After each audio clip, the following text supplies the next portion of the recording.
I have here the iPhone 11 and I think this is a very powerful tool. So in this whole video, I will film everything down basically using the iPhone, and also on the editing part, just a simple apps on the iPhone to film this whole property video.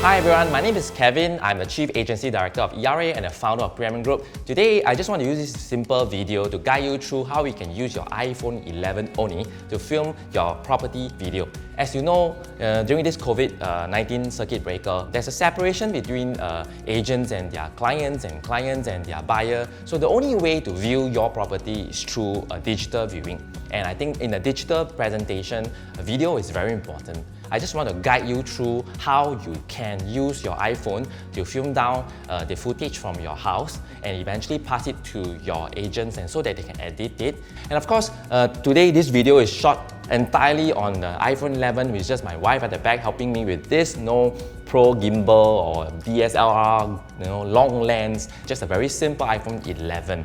It should be easy and everyone can do it. So in this video, I want to really share with you just some practical tips, very easy to learn and just steps of 1, 2, 3. So let me show you how you can do it in simple steps.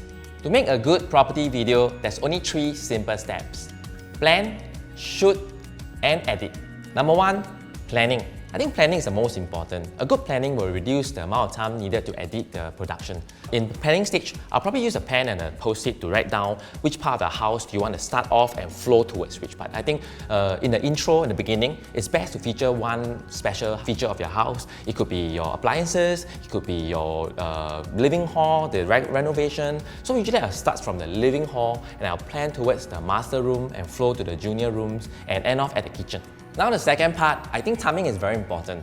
I recommend anything from morning 8 o'clock to about 10 o'clock. Avoid the midday as this will easily cause overexposure. And I think 4 to 6 o'clock is also a very good slot. And of course, open up your window and make the house as bright as you can. Now, part 3 is tidiness. I think this part can be easy or difficult depending on the house, to hide all the skeleton. And I think cleaning up your house, making it very tidy, to put things aside, allow the house to be more spacious, and I think this is a very important point. Now we go to part 2, which is a more interesting part because it's the actual shooting. I go to my iPhone and on my camera, and on video mode, I will choose the 4K, which is better than the HD, and I'll choose 30 frames per second instead of 60 frames because the lights will cause the flickering on the screen, and I'll go to a wide angle so that I can capture more, and importantly, I will film it in a landscape mode and not a portrait mode.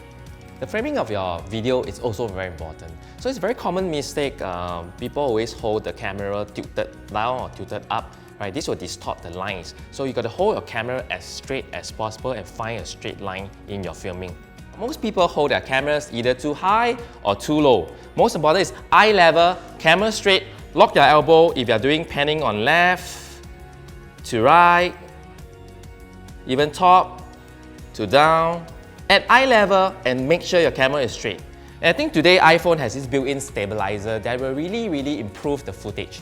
So here's another tip, how to overcome space constraint. Filming in a small room is not easy. So find a wall, corner or wall, move as back as you can, still holding the camera eye level. So here's how you maximize the view. Right? You lean back as much as you can and you pan left and right, holding the camera eye level and as close as it to your body. I'll share with you how you can shoot bathroom, which is usually the smallest place in the home. So now I'm shooting the bathroom. As you can see, I can see myself. So for bathroom, I will switch back to normal angle. And because when you're in normal angle, I will then hold the phone steadily, eye level, and I will pan and bending my waist down, not my camera. And then I will pan up, slow and steady. And I'll come back, and that's how you do it. Now, here's another tip, moving shots. But the problem of moving shots, it's usually people will just take and walk and you'll bounce up and down, and that's not so good. So for moving shots, still landscape, lock your elbow, bend a little bit, and importantly, move like a ninja.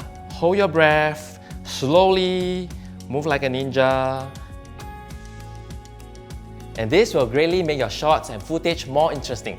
So now I'll share with you how to take shots of your kitchen appliances. So for me, I will be careful and avoid shooting straight because I can see my reflection, because most appliances I have a glass and I'll shoot at the angle. But you can actually, instead of a static shots, do a simple slider shots like that. Keeping the subject in the middle, holding still. And now we are shooting the kitchen. Actually, you can use all the tips that I have given to you in the kitchen, but just one more thing. I will usually remove the cables from the appliances to keep them tidy while you're shooting, and I think this is a very important part.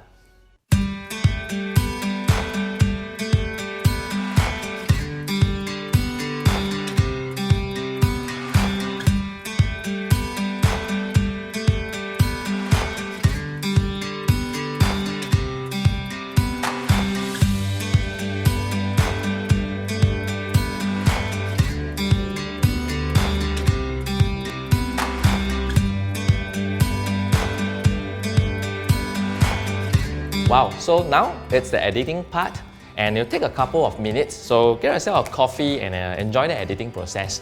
But what I'm trying to emphasize here is I focus more on the filming of the footage and less on the editing, and the feature should be on the property. So number one, I'll go through my camera roll, and for one shot I will take about 3 to 4 times. Why? So that I can choose the best shots, and I'll delete away those that I think are not taken properly or the wrong shots, and I'll keep those important shots. Then I'll use the original iPhone editing tools, and it's very simple. Just hit edit on the video, and then you just click the automatic enhancement, and that will brighten up things automatically. And I think iPhone has done a very good job, so no worries about that. So once you're done with editing, alright, then next you go to the app which I will recommend. It's called InShot. Of course, you can use any other apps like Lightroom or Quick, but I like to use InShot because basically the function of the apps for me is to piece the video taken together. I mean, my emphasis, if you understand from my video, is more on the filming of the footage, less on the editing. Too much effect is actually not very good. For me, I will only add in music. Most importantly, not loud music, not music that is heavy metal, with lyrics. No, basically just smoothing, chill music will be good enough. So adding some information, key informations as part of the shots might be helpful. And of course, the main info of the project using InShots. So that's about it for me. I don't make it so fancy, very loud and very huge. No, just focusing on keeping it together. That will be good enough for me. Just click export. And this is the video that I've done purely using an iPhone 11.